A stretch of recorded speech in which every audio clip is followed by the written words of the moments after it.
படி படி படி படி. காலையில் படி, கடும்பகல் படி, மாலை இரவு பொருள் படும்படி, கற்பவை கற்கும்படி, கற்கத்தான் வேண்டும் அப்படி, கல்லாதவர் வாழ்வதைப்படி.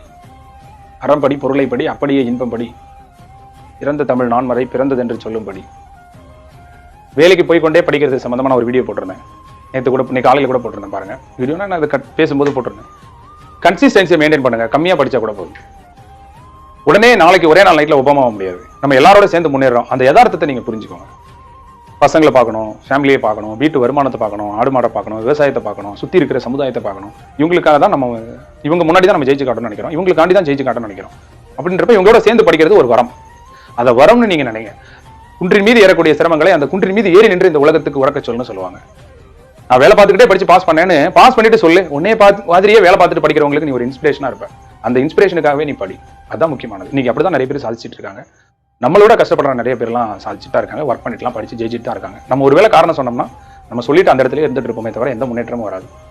எண்ணம் மட்டும் போதாது. அந்த எண்ணத்தை முயற்சியா கன்வெர்ட் பண்ணுங்க. மினிமமாவது ட்ரை பண்ணுங்க. கொஞ்சம் கொஞ்சமா. நான் தான் சொன்னேன், ஒரு நம்மளால 2 மாசம் 8 மணி நேரம் 16 மணி நேரம் படிக்க முடியாது. ஆனா 4 மாசம் 8 மணி நேரமும் கூட படிக்க முடியாம போகலாம். ஆனா 8 மாசம் 4 மணி நேரமோ இல்ல 16 மாசம் 2 மணி நேரமோ படிக்க முடியும். கன்சிஸ்டன்சியை மெயின்டைன் பண்ணுங்க. உங்களுக்கானது வரும். தொடர்ந்து வேலை பார்த்துட்டு படிக்கிறவங்க இந்த ரிவிஷன் மெத்தட் மட்டும் ப்ராப்பரா வச்சிருந்தாங்கன்னா நிச்சயமா வேலை பார்த்துக்கிட்டே யூபிஎஸ்சி எக்ஸாம் கூட கிளியர் பண்ணலாம். முடிவெடுப்பது கடினமாக உள்ளது ஐயா. சரியான முடிவை விரைவாக எடுப்பது எப்படின்னு கேட்கறாங்க. வாழ்க்கையில நம்ம ஒவ்வொரு நேரம் குழப்பம் அடையும் போதும் முடிவு எடுக்கிறது அப்படிங்கிறது ஒரு சவாலான ஒரு விஷயமா வருதுங்க. அப்ப அந்த முடிவு எடுக்கும் போது நம்ம வந்து அறிவு, மனசு ரெண்டையும் பார்க்கணும். சொந்த பந்தங்களுக்கு பயனுள்ளதா இருக்குன்னா மனசை கேட்டு முடிவு எடுக்கணும். இந்த சமுதாயத்துக்கு, அதாவது நம்ம குடும்பத்துல அப்படின்னா மனசை கேட்டு முடிவு எடுக்கணும். எங்க அப்பா சொல்றாரு அப்படிங்கிறதுக்காக ஒரு விஷயத்தை செய்யலாம், தப்பு கிடையாது. ஆனா இந்த சமுதாயத்துக்கு பயனுள்ளதா இருக்கணும்னு நினைச்சா அறிவை கேட்டு முடிவு எடுக்கணும் எப்போதுமே. சூழ்ச்சி முடிவு துணிவைதல், அத்துணிவு தாழ்ச்சியில் தங்குதல் தீதுங்கிறாரு. சூழ்ச்சி முடிவு துணிவைதல், அத்துணிவு தாழ்ச்சியில் தங்குதல் தீதுனா ஒரு ஆராய்ச்சியினுடைய எல்லை ஒரு முடிவு எடுக்கிறது. ஆனா அந்த முடிவு எடுத்ததுக்கு அப்புறம் அதை தாமதப்படுத்துறீங்க பாருங்க, அது தீங்குல முடியும்.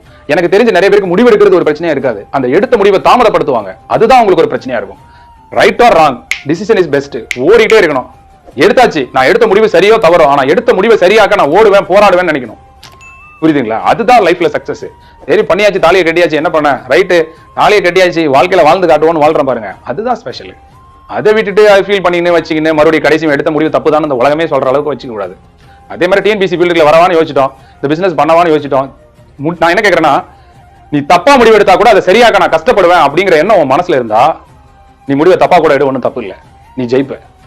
அதனால முடிவு எடுக்கிறதுல எப்போது கன்ஃபியூஸ் ஆனிச்சுன்னா யோசிச்சு பாரு, மனசாட்சியை கேட்டுப்பாரு, ஒன்னால இது முடியுமா. பட் எண்ணி துணிக கருமம். அந்த செயலை ஆராய்ந்து கொண்டு துணிஞ்சு இறங்கணும். ஆராயும் போது வெற்றி தோல்வி இருக்கும், தோல்வியை கண்டு மட்டும் பயப்படக்கூடாது. இந்த தைரியத்தில் அதை எதிர்த்துட்டு அந்த முடிவை எடுத்துட்டு இறங்கணும். இறங்கினதை சரியாக்குறதுக்கு என்ன கஷ்டப்பட்டாலும் பரவாயில்ல, ஜெயிப்போம். அந்த மனதைரியத்தோட இறங்கணும்னா வினை திட்பம் ஒருவனது மன திட்பம். நிச்சயமா மன உறுதி அவனுக்கு. இடனில் பருவத்தும் ஒப்புரவின் ஒழுகார் கடனறி காட்சியவர் அப்படிங்கிற குரலை உங்களுக்கு நான் வந்து டெடிகேட் பண்றேன். இந்த குரலுக்கு அர்த்தம் என்னன்னா, பிறருக்கு உதவி செய்யணும் அப்படிங்கிற எண்ணம் உடையவங்க தான் வறுமையுற்ற காலத்திலையும் அந்த உதவி செய்யறதை வந்து நிறுத்த மாட்டார். நான் படிக்கலாம் கூட யாராவது ஒருத்தர் கேட்டு சந்தேகம் கேட்டு வராங்கன்னா அவங்களுக்கு சொல்லிக் கொடுக்கறத அவர் நிறுத்த மாட்டார். தான் செல்வத்தில் வறுமையில கஷ்டப்பட்டா கூட தாண்ட உதவின்னு கேட்டவங்களுக்கு செய்ய தான் அவர் ட்ரை பண்ணுவார். அது அறிவையோ அதிகாரத்தையோ செல்வத்தையோ ஏதோ ஒன்று கொடுத்து உதவி செய்வார். அப்படிப்பட்ட ஒரு ஒப்புரவாளனா நீங்க எல்லாரும் இருக்கணும் அப்படிங்கிறத நான் கேட்டுக்கிறேன். இதுதான் என்னுடைய வேண்டுகோள். இதுதான் இன்னைக்கான குரல். இடனில் பருவத்தும் ஒப்புரவின் ஒழுகார் கடனறி காட்சியவர். விழித்த கண் வேல் கொண்டு அறிய அழித்திமைப்பின் ஒற்றொன்றோ வன்கணவருக்கு. விழித்த கண் வேல் கொண்டு எரிய அழித்திமைப்பின் ஒற்றொன்றோ வன்கணவருக்குன்னா, பகைவரை சினந்து நோக்கிய கண்கள் அந்த பகைவர் எரிந்த வேலை கொண்டு கண்ணிமைத்தாலே அது புறமுதுகிட்டு ஓடுவதற்கு சமமா. தமிழனுடைய வீரம் எப்படி பறைசாற்றப்படுகிறது பாருங்க. பகைவரை சினந்து நோக்கிய கண்கள் பகைவர் எரிந்த வேலை கண்டு கண் இமைத்தாலே அது புறமுதுகிட்டு ஓடுவதற்கு சமம். இமைக்கிறது கூட புறமுதுகு அப்படின்ற நேரத்தில் நீங்க இந்த மாதிரி வாழ்க்கையில் நடக்கக்கூடிய சின்ன சின்ன சம்பவங்களுக்கு எல்லாம் புறமுதுகு காட்டலாமா? உன்னுடைய வீரம் என்ன? போர்க்குடியில் பிறந்து விட்டு போர்க்களத்தை கண்டு அஞ்சுவதா? கூடாது. பார்த்துக்கலாம். கூற்று உடன்று வரையும் கூடி எதிர்க்கும் ஆற்றல் அதுவே படைங்கிறது போல யமனே எதிர்த்து நின்னாலும் சினந்து வந்தாலும் எதிர்த்து நிற்கக்கூடிய ஒரு பேராற்றல் நம்ம மனசுல இருக்கணும். அஞ்சாமை, ஈகை, அறிவு, ஊக்கம் இந்நான்கும் எஞ்சாமை வேந்தற்கு இயல்புங்கிறது போல இந்த நான்கும் இயல்பாகவே ஒரு யாருக்கு இருக்கணும்? ஒரு மன்னனுக்கு இருக்கிறது போல நாமளும் ஒரு மன்னன் தான். 4 குணங்களும் எப்போது இருக்கும். முடிவெடுப்பது கடினம். கடந்த காலத்தை மறப்பது எப்படின்னு கேட்கறாங்க. கடந்த காலம்னாலே ஓல்ட் இஸ் கோல்டு. அதுல கஷ்டப்பட்டாலும் சந்தோஷம், சந்தோஷமா இருந்தாலும் சந்தோஷம். ஸோ அதனால கடந்த காலத்தை பத்தி ஃபீல் பண்றவன் வந்து ஒரு மூடன். எதிர்காலத்தை நினைச்சு ஃபீல் பண்றவனும் மூடன். ஏன்னா எதிர்காலத்தை சரி பண்ணதான் நிகழ்காலத்தை நம்ம வாழ்ந்துட்டு இருக்கோம். ஸோ அப்போ நிகழ்காலத்தை ப்ரெசென்ட் லைஃபை பாருங்க. சீக்ரெட் ஆஃப் சக்சஸ்ங்கிறது ஒவ்வொரு நாளை நம்ம எப்படி பயன்படுத்துறோங்கிறது தான் இருக்கு. இன்னைய கதைக்கு நம்ம வாழ்றதுக்கு நம்ம ட்ரை பண்ணிக்கணும். கடந்த கால அனுபவங்கள், தந்த தோல்விகள், தந்த காயங்கள், அது மறக்கிறதுக்கு நம்ம ட்ரை பண்றோம். இருந்தாலும் காயங்கள் குணமாக காலங்கள் காத்திருக்கணும். ஒரு விஷயத்தை இன்னொரு விஷயத்துல டிரான்ஸ்ஃபர்மேஷன் பண்றது மூலமா மட்டும்தான் அதை நம்ம சேஞ்ச் பண்ணி வர முடியும்.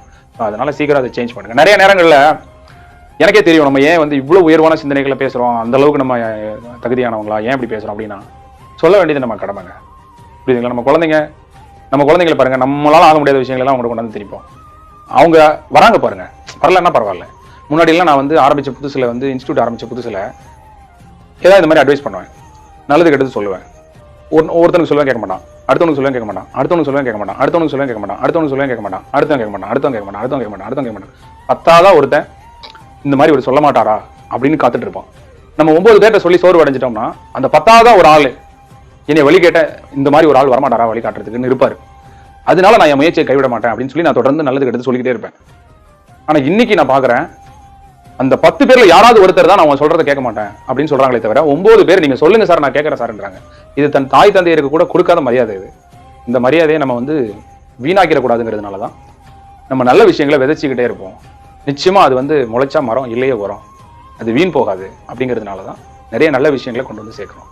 இதுக்கு எனக்கு மிகப்பெரிய துணையா இருக்கிறது எங்களுடைய ஐயா தான், வள்ளுவர் தான். அந்த புத்தகத்தை தவிர வேற எந்த புத்தகமும் படிக்கிறதுல ஆர்வமே இல்லை, தேவையும் படலை. நானும் நினைப்பேன் நிறைய பேர் நல்ல கருத்துக்கள் சொல்லியிருக்காங்களா அதையும் கொண்டு வந்து சேர்க்கணும்னு. ஆனா இந்த போதையில இருந்து மீண்டு வர முடியல. அதனால வேற புத்தகங்கள் படிக்கிற ஆர்வமே வரமாட்டாங்க. நம்மளை அறியாமலே வந்து நம்ம எடுத்து சொல்லுவாங்க இல்லையா. சமீபத்தில் வந்து வெங்கடேசன் அப்படின்னு சொல்லக்கூடிய நம்ம எம்பி இருந்தார் பாருங்க மதுரையில். ஐயா வந்து ஒரு வார்த்தை சொல்லியிருந்தார், ஒவ்வொருத்தருக்கும் வாழ்க்கையில ஒரு மிகச்சிறந்த புத்தகம் இருக்கும். அந்த புத்தகத்தை அவங்க எவ்வளவு சீக்கிரத்தில் கண்டுபிடிக்கிறாங்களோ நிச்சயமா வந்து அந்த புத்தகத்தால் அவங்க வாழ்க்கையில ஒரு மாற்றம் ஏற்படும். அந்த புத்தகத்தால் அவங்க வாழ்க்கையினுடைய பலனை அவங்க அடைவாங்க. அதை நான் சீக்கிரமே கண்டுபிடிச்சு தான் உணர்ந்தேன்னு சொன்னாங்க. அதே போலதான் அதை கேட்கும்போது தான் எனக்கு தெரிஞ்சது, நான் அப்படி ஒரு தேடி கண்டுபிடிச்ச பொக்கிஷன் தான் திருக்குறள்.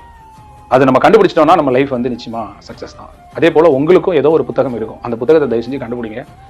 அது உங்களுடைய நிறைய கேரக்டரை வந்து மறுபடியும் என்ன செய்யும் அப்படின்னா உங்க மனசுக்கு ஆராய்ச்சிக்கு உட்படுத்தி உங்களை கரெக்ட் பண்ணி மேலே கொண்டு போகும். நல்ல புத்தகங்கள் நிறைய வாசிங்க, அது ரொம்ப அவசியமானது, விட்டுடாதீங்க. ஐயாக்கு என்னுடைய நன்றிகள். ஏன்னா என் மனசுல இருக்கிற விஷயங்களை அவர் எவ்வளவு அழகா சொன்னார். அதான் அனுபவத்தினுடைய இதுங்கிறது.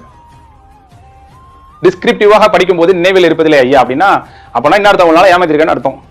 டிஸ்கிரிப்டிவா படிக்கிறதுன்றது அதான் இவ்வளவு நாளா நம்ம மைண்டுக்கு வந்து அப்படியே மாடு ஒண்ண மாதிரி ஓடிச்சு. மைண்டு ஒரே மனப்பாடம், புரிஞ்சே படிக்கல. இப்பதான் புரிஞ்சு படிக்க ஆரம்பிக்கும் போது ஆட்டோமேட்டிக்கா மைண்ட்ல ஐயோ டிஸ்டர்ப் ஆகுது.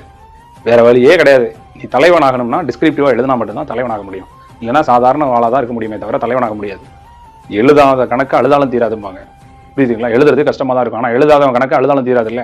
அந்த மாதிரி மெயின்ஸ் அப்படின்னாலே டிஸ்கிரிப்டிவா ரீட் பண்ணணும், சொந்தமா படிக்கணும். நான் நிறைய பேர் பார்ப்பேன், பேராகிராஃப்ல முக்கியமானதெல்லாம் எடுத்து நோட்ஸ் எடுத்துருவோம், நான் கடைசி வரைக்கும் பேராகிராஃப் என்ன சொல்லுதுன்னு தெரியாது அவனுக்கு. அதான் முக்கியம். ஒவ்வொரு நாளும் கஷ்டப்படணும். கஷ்டப்பட்டா மட்டும்தான் அதை லேர்ன் பண்ண முடியும். நீங்க டிஸ்கிரிப்டிவா படிக்கிறது நான் ஒரு டிப்ஸ் சொல்றேன். நீங்க என்ன பண்ணுங்கன்னா ஃபர்ஸ்ட் எந்த பாடத்தை படிக்கிறீங்களோ அந்த பாடத்தோட தலைப்பினுடைய மேன்மையை புரிஞ்சுக்கோங்க ஃபர்ஸ்ட். ஓகேயா? அந்த தலைப்பையே ஒரு 10 நிமிஷம் அனலைஸ் பண்ணுங்க. டிஸ்கிரிப்டிவா படிக்கிறதுக்கு ஒரு டிப்ஸ் சொல்றேன். தலைப்பு கண்டென்ட்னு சொல்றாங்களா, அந்த கண்டென்ட் நல்லா லைக் பண்ணுங்க, லவ் பண்ணுங்க, அதை தேடுங்க, அதை பத்தி ஒரு மினிமம் இன்ஃபர்மேஷனை கேதர் பண்ணுங்க, அதோட மேன்மையை புரிஞ்சுக்கோங்க. ஒரு சைல்டு லேபர் அப்படின்னா அந்த சைல்டு லேபரை பார்த்து உன் மனசு கஷ்டப்படுற மாதிரி அந்த சைல்டு லேபர் அப்படிங்கிற அந்த ஒரு குழந்தை தொழிலாளருங்கிற வார்த்தையை உன் நெஞ்சை வந்து உருக்கணும். அதுக்கப்புறம் தான் நீ அந்த பேராகிராஃப் உள்ள படிக்கணும். இங்க நிறைய பேர் என்ன பண்றாங்கன்னா தலைப்பை விட்டுட்டு உள்ள பூந்துடுறான், எட்ரா பயனாவே அப்படிங்கிறான், ஓடுறா கோடண்டு உருண்டு போறான். இல்ல என்ன சொல்றாங்க பாரு, தலைப்பு என்னன்னு பாரு, தலைப்பு ரசி. நான் அந்த தலைப்பை எழுதி வச்சுட்டு அப்படியே தடவுவேன், ஆஹா அப்படின்னு. தமிழ் படிக்கணும்னா ஃபர்ஸ்ட் தமிழ்ங்கிற அந்த வார்த்தையை ரசிக்கணும். டிஸ்கிரிப்டிவ் படிக்கிறதுக்கு இனிமேல் இந்த மெத்தட் தான். ஃபர்ஸ்ட் தலைப்பு, அடுத்து உப தலைப்புகள் இருப்பாங்க, சப் கண்டென்ட், அதெல்லாம் ஒரு கிளான்ஸ் பார்க்கணும். ஃபர்ஸ்ட் ரீடிங்லேயே நோட்ஸ் எடுக்கக்கூடாது. ஃபர்ஸ்ட் ஒரு ரீட் பண்ணி என்ன சொல்ல வராங்க, அந்த ரீட் பண்றதுக்கான ஒரு பீஸ்ஃபுல்லான டைமிங்கை தேர்ந்தெடுத்துக்கணும்.